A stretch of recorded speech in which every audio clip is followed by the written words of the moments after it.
We're talking about how to find a miracle in a storm. Before Peter ever walked on the water, the first thing that happened was prayer.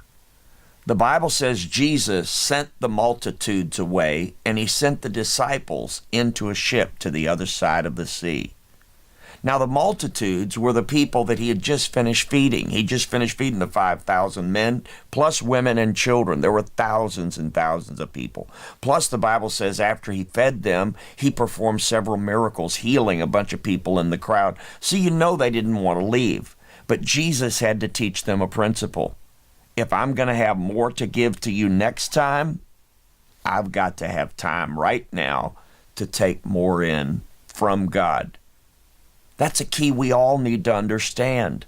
We've got to take time to pray. Jesus even went up into a mountain to have the right atmosphere for prayer. And he didn't even go walking on the water until the fourth watch of the night, which was at least 3 o'clock in the morning.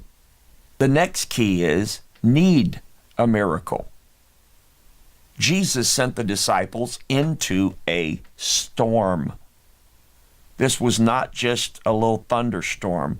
This was a storm so great that it had weathered fishermen frightened for their lives. They were terrified, okay?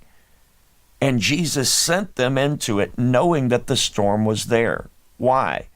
Without the storm, there is no miracle. You must have a crisis before there's going to be a miracle. Otherwise, there's no such thing as a miracle. Who has a miracle because they walked on the water in 1 inch of water on the beach on a peaceful, calm day? That's not the miracle. The miracle is that you're in the middle of a storm and you walked on top of the water that was trying to sink your ship. The greater the storm, the greater the miracle. The third key is, after you need one, is want one. You say, well, we all want a miracle. Yeah, you think we do. But when we find ourselves in a storm, how many people want to just get out? How many people are just looking for an exit sign? 11 out of the 12 are looking for a way out.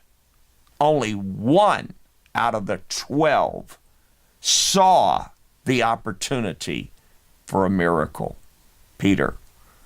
You got to want a miracle so badly that when you're in the middle of a storm, you can see the opportunity for something great to happen in your life.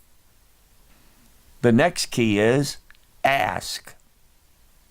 Peter asked. And how did he ask?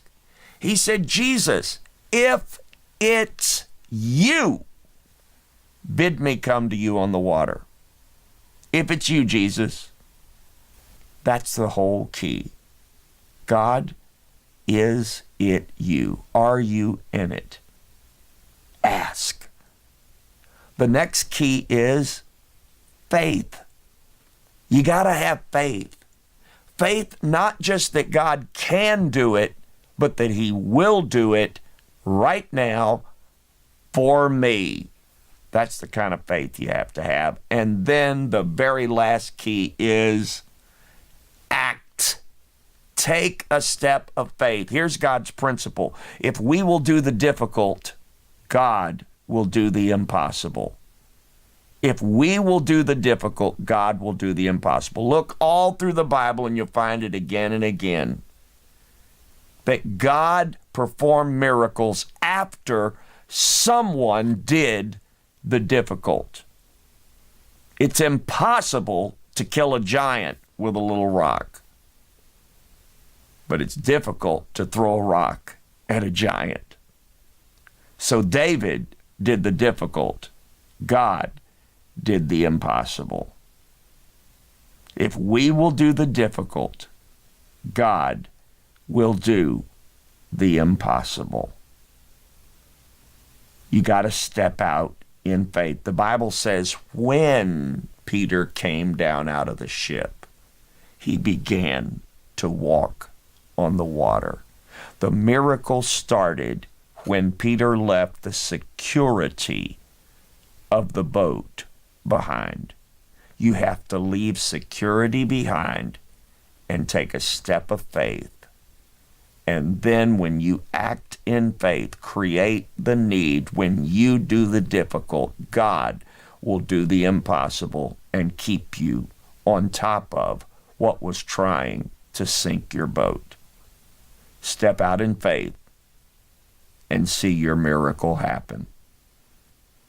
I'm so glad I had this time with you. I pray this has helped you. God bless you.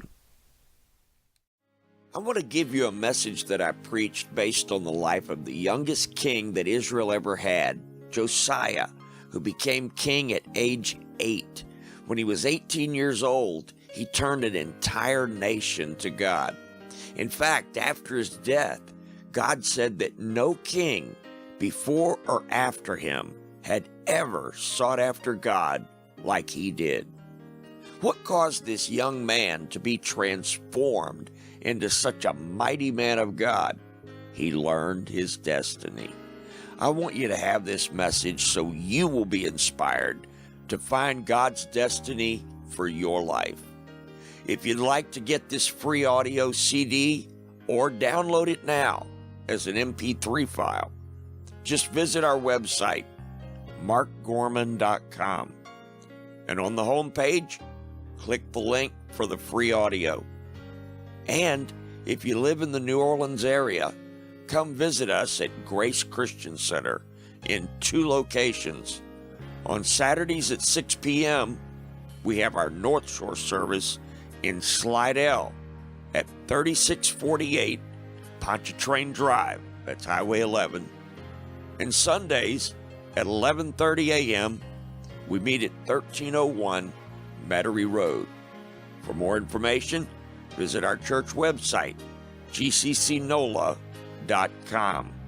Thank you, and God bless you.